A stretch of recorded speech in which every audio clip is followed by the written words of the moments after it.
This is it. Welcome to Barclays Center in Brooklyn, New York, of this 2025 NBA Draft, second round, last round. This is the amount of 30 pick draft. We'll find out who will get drafted to whatever teams it is. Because yesterday, Cooper Flag was the first NBA draft. So, of course, with the first pick in the 2025 NBA draft, the Dallas Mavericks select Cooper Flag. It feels surreal. I'm just playing the moments back in my head. It's just like we watched the WNBA draft last couple of months in April.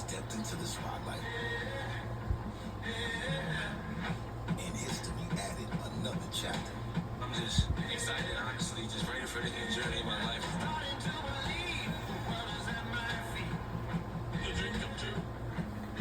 Tonight, there's more work to pay off. And This is it. dictated by a number on the board.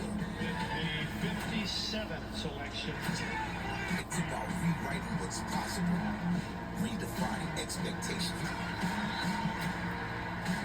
and turning overlooked into undeniable. All it takes is an opportunity. It's on you this season. This is round 2 of the NBA This is draft. round 2 of the NBA draft. Presented by State Farm. And welcome. This is it. Last round, second round of the 2025 NBA draft. Now we're live at the same place where we was at yesterday. And we're back again. So now we have to see who's going to be the number 1 draft pick.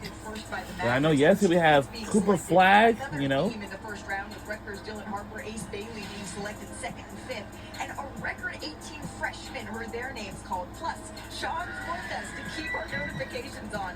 5 trades were made for first rounders, which brings us to tonight, the second day of the NBA draft. It's the second time it has been spread Welcome. over multiple This is days. it. We will be bringing Last through it all round alongside draft our pick. analyst, Jay Billis, our senior And the writer, top Ryan one will be Whitworth. is let's hear Fleming, Making these sorts of picks. Our front office insider, Bobby Marks, and the architect of the 4-time champion Golden State Warriors, Bob Myers.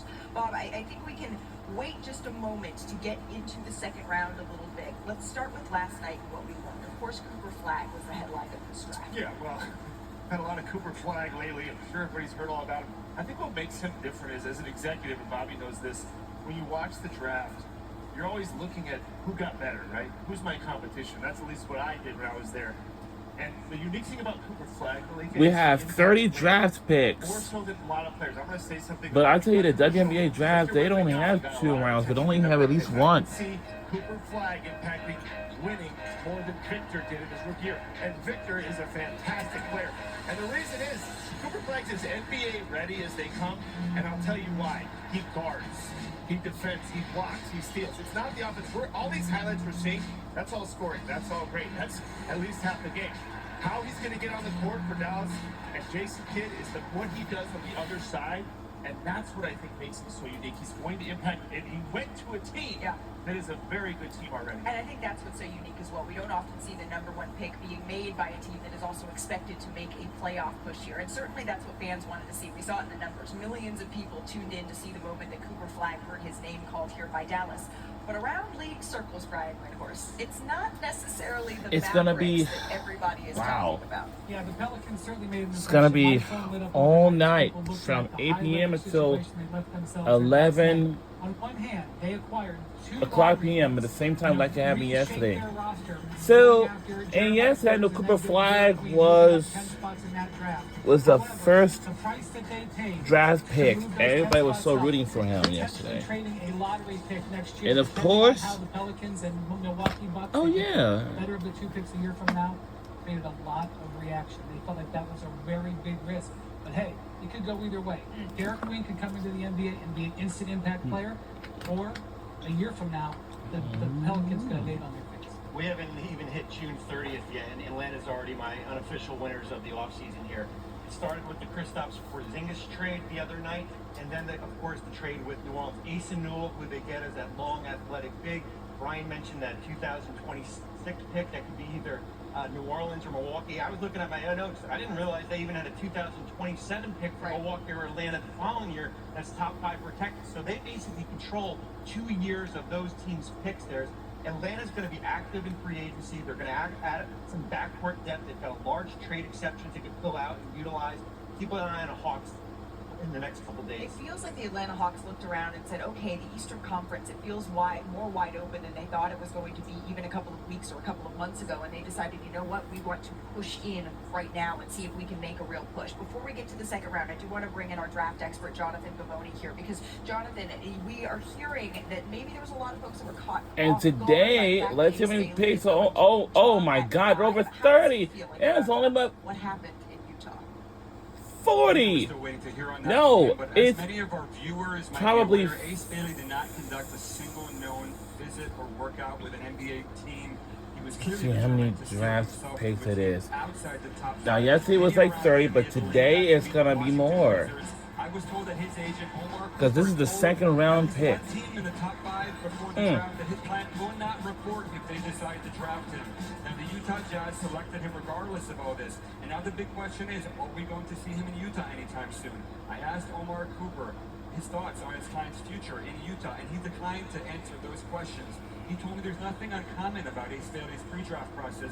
18 Looks like we're gonna have. They all saw him work out at the NBA draft combine. They all have his medicals, his measurements. He's not the first player to decline or cancel workouts, which is absolutely true. Now, a press conference is scheduled Wow. in the near future for Ace Bailey. We're gonna have more And picks today. We're all going to see what comes of that.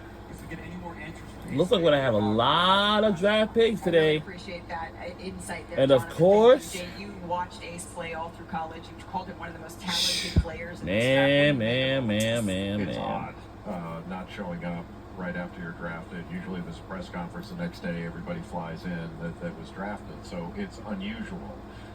But if he wants to make an issue of this, he's going to have to sit out. And I'm not sure that's the right thing for a young player to do. But you know, he's got the choice to do it. He's not really a member of the union yet, but he's protected by the union. Right. So the Jazz are going to draft tonight with 53. There are only 59 picks. OMG. Wow. On Monday, beginning of training camp for summer. But today it might be 30 or something. I don't know. It might be 50. 4 years, $40 million as a rookie contract for the 5th pick in the draft, including a $9 million salary this year. I'm not sure Ace Bailey really wants to do that. Interesting. All right, so that's a situation we'll continue to monitor. I want to bring in our senior insider, Shams Charania. Shams, another surprise. I know that guy always come on the Pat on the Pat McAfee show sometimes.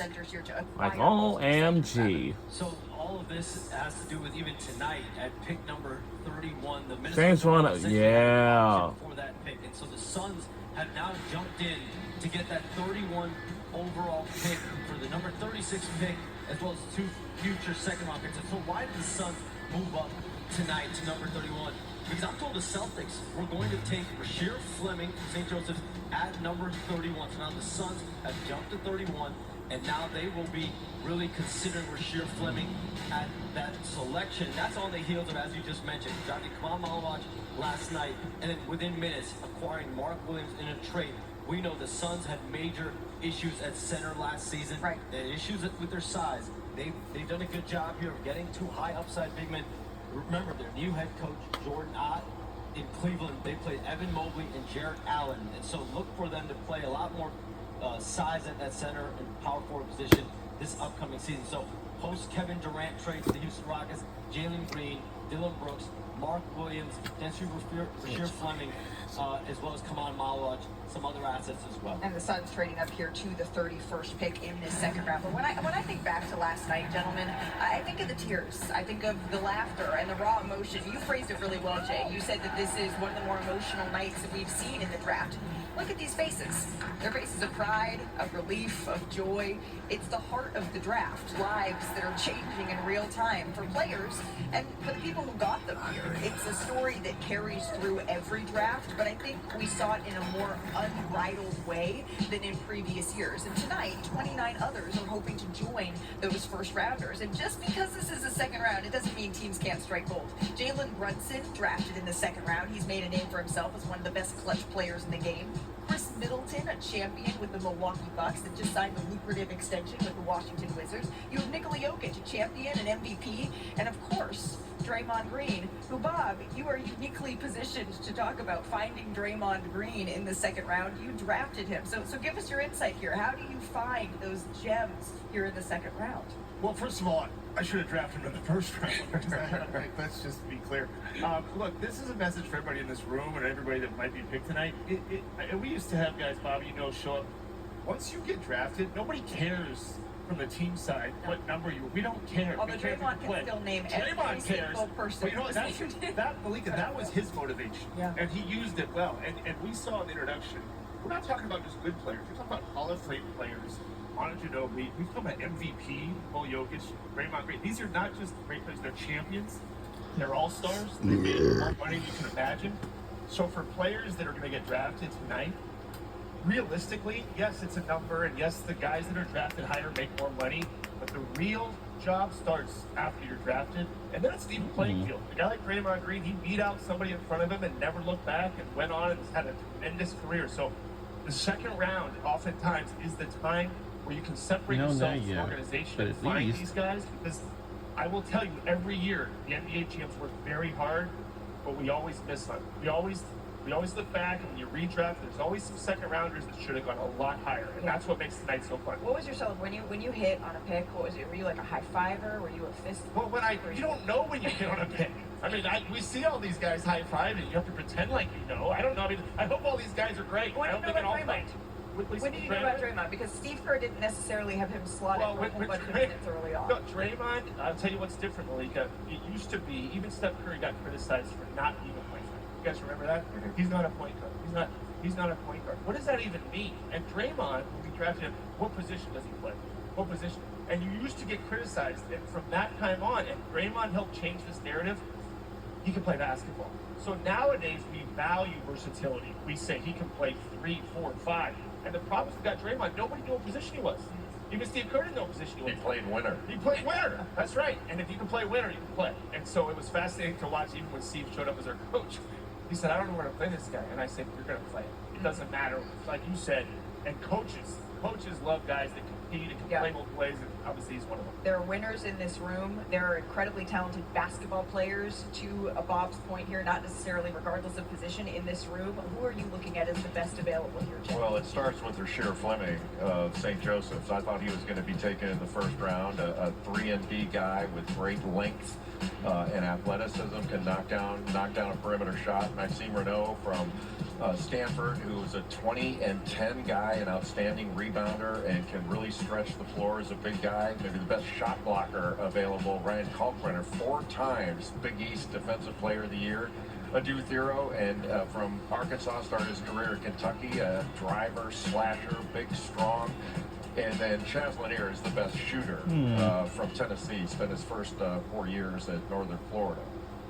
Those are certainly some of the gentlemen that we could hear their name called tonight. Brian, when you think about second round picks and you think about, I think about chips on shoulders and the perseverance that it takes to take it to the next level in the NBA. Well, what do you think of? I think second round picks especially can help competitive teams, because a lot of times the teams that are competing for the championships have already traded their first round picks. So a lot of guys, or maybe guys in this room tonight, who end up playing big roles in the playoffs just in a year from now. Well, you think about the Oklahoma City Thunder, that was part of their calling card. Even the Indiana Pacers, that was part of their backbone, their identity as 2 teams that were just in the NBA Finals. Absolutely, and one of the things is when you are in this second round, sometimes it means you played a little bit more in college. You might be a little bit more ready to come in and step in right away. And we've seen a little bit of a shift in the second round. It used to be you get drafted in the second round, you're on an NBA roster automatically. The 2-way rule has really taken a little bit of a bite at players on standard contracts. 15 players last year on standard contracts, 10 on two-way. So we might see a little bit of a shift. We're going to come back to that just to make sure that we explain exactly what it is that a two-way contract is, because I think that could be confusing sometimes when you hear these terms flying around. But let's get this second round officially started.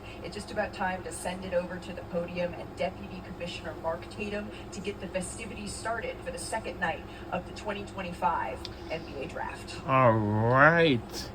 Let's just get started. Commissioner, like always, Adam Silver. No, this time is Mark Tatum's turn.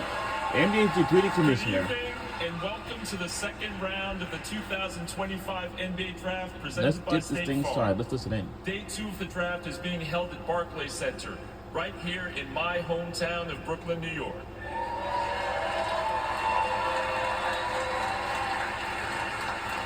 Last night, we watched 30 players join the NBA family, and today we usher in another group of great players from around the world. Thank you to all the players here this evening who've come to see their dreams fulfilled. So let's get the second round started. The 31st pick in the 2025 NBA Draft belongs to the Minnesota Timberwolves, who have 4 minutes to make their selection. One day we're going to flip it where everyone wears the hats that they're actually going to. Remember, Minnesota Well, it's taking is about on the 4 clock, minutes but now. this pick is And of actually course, going to the I don't Phoenix know. Suns, Brian. They worked really hard to get this pick. The player that they're about to take, they They're got like, up this morning and worked hard to get it. They made 4 3 minutes separate now. trades. They had 2 picks in the 50s. They acquired Now. picks 36 and 41, and then swapped those with a couple extra second rounders to get to 31. They wanted this player very badly.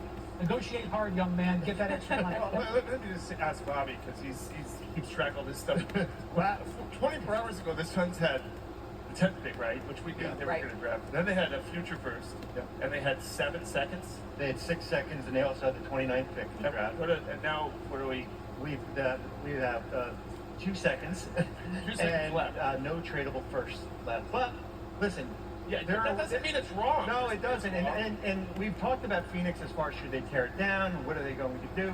They're kind of in that in-between stage as far as we're with Kevin Durant trade and everything. They still have Devin Booker and Bradley Beal, and they're kind of in a win-now mode, and they've got to figure out that they have win-now players. Right, and that's sort of the thing where they've been trying to say we're not going to make this an entire rebuild here, Brian. We want to They continue can't. to They build don't around control their Devin draft Booker. picks. Exactly. So they must go forward. Exactly. They need to continue to build around Devin Booker here. They brought in 2 centers, again, drafting Malawach and then very, very quickly bringing in Mark Williams. I'm very curious how that is going to continue. Well, I think we all. Well, that's the question, right? You make all these moves, you give up draft capital, then you got to hit on the picks or the trades. And Right. that's what they did. And who's to say they're not? Nobody knows the answer to that yet. But when you use up your draft capital, you need to live with what you bought. And they're buying players now, they're signing players now, they're trading players. The worst thing you could have in the NBA is have no options.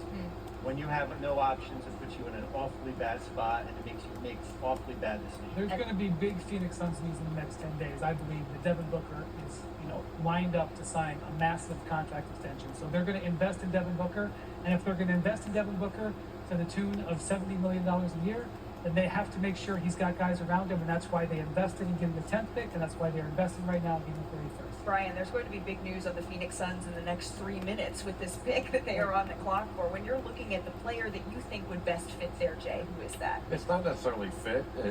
I think Rasheer Fleming is the best player on the board right now. I thought he should have been a first-round draft pick, but there are certainly other options. I mean, the best shooter, who I think we mentioned, is Chaz Lanier of Tennessee. He can shoot it off screens. He can catch and shoot. He's got deep range. I mean, they ran a ton of floppy action for him, and he was running all over the court getting shots. I mean, Tennessee, they got Dalton Connect through the transfer portal, and they turn around and get Chaz Lanier from North Florida. They find Roy Hobbs every time they turn around and turn a corner. And when you're looking at joining Devin Booker, coming into an organization that is expected to win in a crowded Western Conference, still finding the definition of what that path looks like to win, Bob, how does a young player come into that environment? They played rookies last year, like even with Durant on the team, Brad Beal, they had a veteran team, and rookies found a way to play. And so this is an opportunity. All these guys they drafted, there's playing time available in Phoenix. Yeah, Ryan Dunn is one of them. They hit in the first round. Oso Ighodaro in the second round. It was a similar pattern as far as last year, as far as how they traded up to pick 39 to go out and get him. And Phoenix, again, when you're talking about, I've said it a couple of times already, but the West is a tough place to play I'll now. tell you one thing I've never heard a coach say. I'm not going to play this guy because we took him in the second round. They play the players that help them win. It doesn't matter. And when you're a GM, yeah, you take a guy high, you want him to play, but it doesn't work. It's whoever can play plays. Well, the pick is in. Again, this pick is headed to the Phoenix Suns. Let's send it back to Deputy Commissioner Mark Tatum. All right, let's send it back to the WNBA Deputy Commissioner. With the 31st pick in the 2025 NBA Draft, the Minnesota Timberwolves select Rasheer Fleming from St. Joseph's University. Wow. Rasheer Fleming from Camden, New Jersey, just 2 hours down the turnpike from where his NBA dream is being realized here. Rasheer is the oldest of several siblings, played at Camden High School for now Knicks assistant coach Rick Brunson. And the 6'8" wing out of St. Joseph's, he's a self-proclaimed late bloomer. He went through the draft process last year, had 5 workouts. He said he learned a lot, wanted to apply it this season. He describes himself, Jay, as super coachable, willing to play multiple positions, do what it takes to win. Not to mention, he did have the second fastest shuttle run at the draft combine. Yeah, clearly he's athletic and just crazy length. He's got a 7'5" wingspan, really versatile on the defensive end. Rasheer Fleming was the only player in the country to have over 40 dunks and over 50 made threes on the season. He shot 39% from 3. He hit 62 of them on the year. He's versatile. You know, you could call him a 3-and-D wing, but a multi-positional defender that's very disruptive. He's a floor spacer, a really good cutter.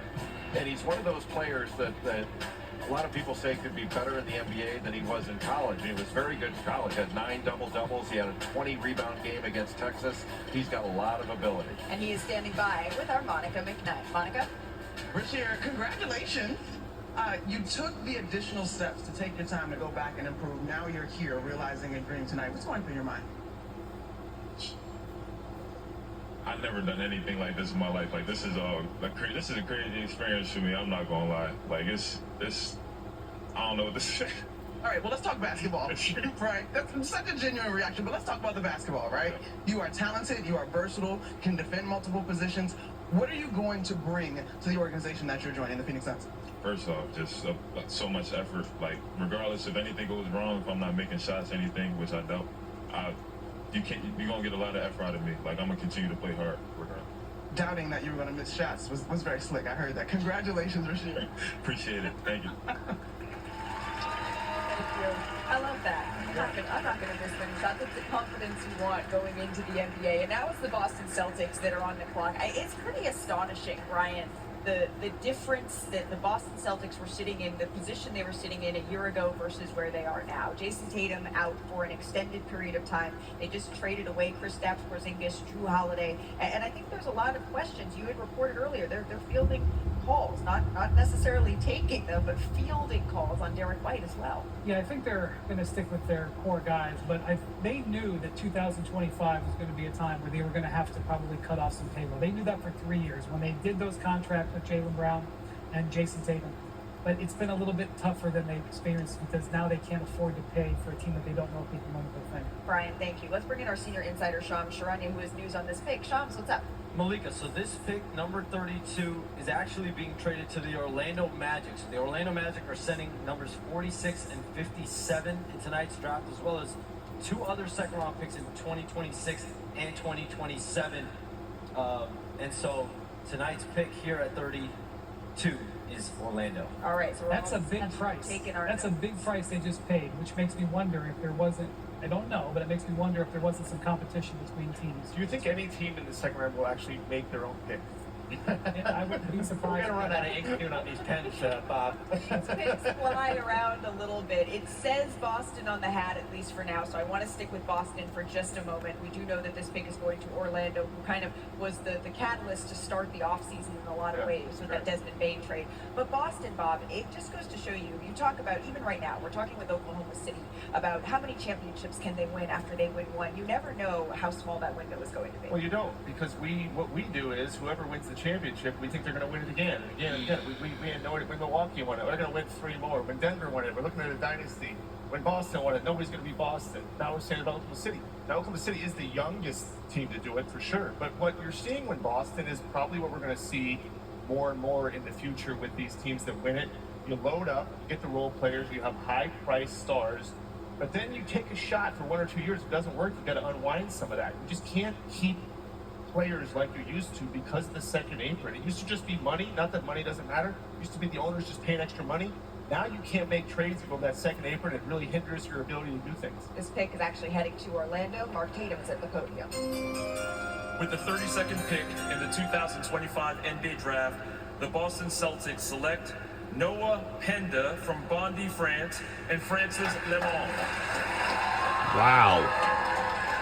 And who was born in France and comes to the NBA for France's top league, joined several French players already selected in the 2025 draft here.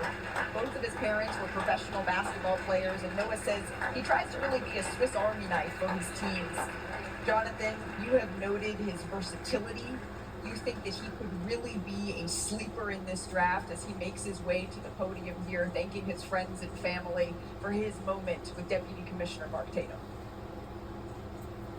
First of all, the Orlando Magic are keeping mistaken Noah Penda will be on the roster next year. A bunch of teams were hoping to stash Noah Penda for a year, but he had no interest in that. He's coming to the NBA.